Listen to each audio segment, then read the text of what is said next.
వైభవ్ సూర్యవంశీ అనే 15 ఏళ్ల పిల్లోడు ప్రపంచాన్నే ఉడికిస్తున్నాడు కదా మామా. అవును మచ్చా, 6ల మీద 6లు కొడుతున్నాడా మామా. అదే 15 ఏళ్ల వయసులో నువ్వేం చేస్తా ఉన్నావు మామా?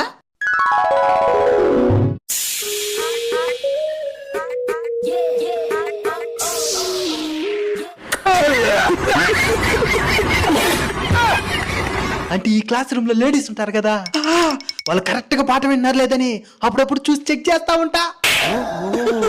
అదే 15 ఏళ్ల వయసులో నువ్వేం చేస్తున్నావు మచ్చా?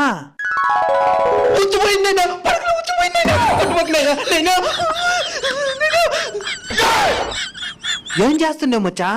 మా ఇంటికి నీటి సరఫరా చేస్తున్నాను మామా. మామా ఏం చేస్తున్నారు మామా ఊళ్ళా? తెలియదు మచ్చా. వాళ్ళ బడి పిలుస్తుందనే కార్యక్రమాన్ని నిర్వహిస్తున్నారు. బడి పిలుస్తుందా? అర్థం కాలా. మీకు అర్థమయ్యేలాగా చెప్తాను చూడండి.